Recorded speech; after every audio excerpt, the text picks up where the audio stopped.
Assalamualaikum warahmatullahi wabarakatuh.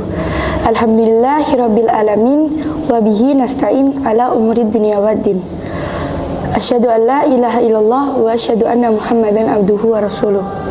Wassalatu wassalamu ala asrafil anbiya'i wal mursalin wa ala alihi wa sahbihi ajma'in, amma ba'du. Sahabat santri MTS Unggulan Nuris yang insyaallah dalam naungan rahmat Allah SWT, puji syukur kita panjatkan kehadirat Allah SWT karena atas izinnya kita bisa berkumpul di sini dalam sebuah majelis ilmu yang mulia. Shalawat serta salam semoga senantiasa tercurah kepada baginda Nabi Muhammad SAW, sang pembawa risalah yang telah menuntun kita dari kegelapan menuju cahaya ilmu.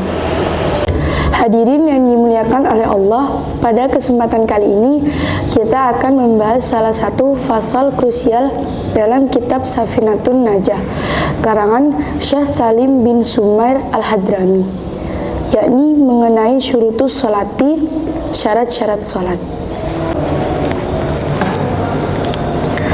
Bismillahirrahmanirrahim. Faslun ayhada adapun ini ialah suatu fasal. Syurutus sholati adapun beberapa syarat-syaratnya sholat. Samaniyatun ialah 8. Toharatul hadasaini rupanya suci dari 2 hadas.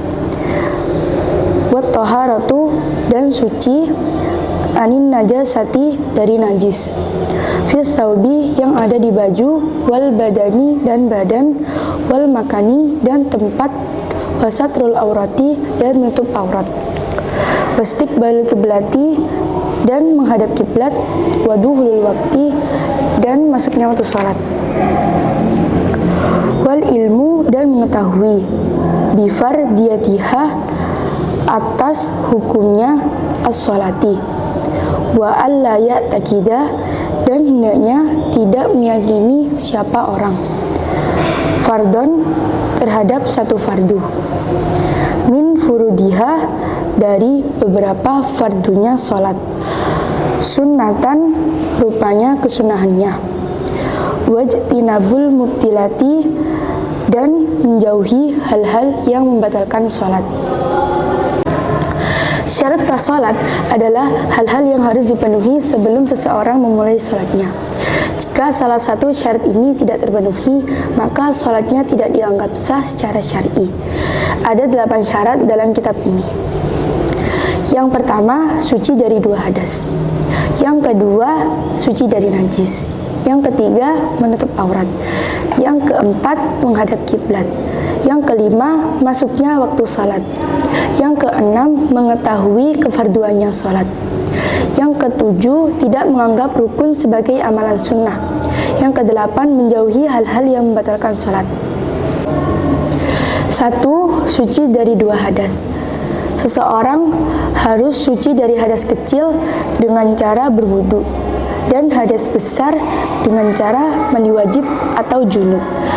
Jika tidak ada air, maka dapat diganti dengan tayamum sesuai dengan ketentuan. 2 adalah suci dari najis. Bebas dari najis yang tidak dimaafkan, wairu ma'fu pada 3 hal. Badan meliputi kulit dan anggota tubuh. Pakaian apa saja yang dipakai atau menempel pada tubuh. Dan tempat, area yang bersentuhan secara langsung dengan anggota tubuh saat sholat, seperti sajadah, lantai, dan surban. 3. Menutup aurat. Aurat adalah anggota tubuh yang wajib kita tutupi, yang mana aurat laki-laki antara pusar hingga lutut, sedangkan aurat perempuan seluruh anggota tubuh kecuali wajah dan telapak tangan. Perlu kita ketahui, pakaian harus tebal atau tidak transparan dan menutup dari arah atas serta samping. 4. Menghadap kiblat. Dada harus dihadapkan ke arah Ka'bah di Mekah. Bagi yang dekat wajib yakin atau melihat langsung. Bagi yang jauh cukup dengan dugaan kuat dzon berdasarkan kompas atau petanda alam. 5. Masuknya waktu sholat. Sholat tidak sah jika dilakukan sebelum waktunya. Mengetahui waktu sholat bisa melalui petanda alam, matahari atau fajar, atau mengikuti jadwal sholat yang terpercaya. 6. Mengetahui kefarduan sholat. Seseorang harus sadar dan tahu bahwa sholat yang ia kerjakan hukumnya adalah wajib, bukan ibadah sunnah atau sekedar olahraga. 7. Tidak menganggap rukun sebagai amalan sunnah. Kita harus membedakan mana gerakan atau bacaan yang wajib dan mana yang tambahan. Seperti jangan menganggap membaca Al-Fatihah itu sunnah, karena Al-Fatihah adalah rukun utama. 8. Menjauhi hal-hal yang membatalkan sholat. Selama sholat, seseorang harus berkomitmen untuk tidak melakukan hal yang membatalkan seperti berbicara sengaja, bergerak 3 kali berturut-turut, atau makan dan minum meskipun sedikit. Kesimpulan dalam bab ini bahwa memahami syarat-syarat ini adalah langkah awal agar ibadah kita tidak sia-sia. Salat adalah mi'rajnya orang mukmin, maka menghadap Allah haruslah dalam keadaan paling suci dan sesuai aturannya. Semoga Allah SWT memberikan taufik kepada kita untuk senantiasa memperbaiki kualitas ibadah kita. Berbicara tentang ilmu nahu pada lafadz wat taharatu anin najasati. Lafadz waw adalah kalimat huruf ataf. Huruf ataf ada 10, yaitu waw, fa, au, am, summa, hatta, bal, la, lakin, imma. Terkumpul dalam sebuah nadom. Bil wawi wal fa'au wa am wa summa hatta wa bal wa la wa lakin imma.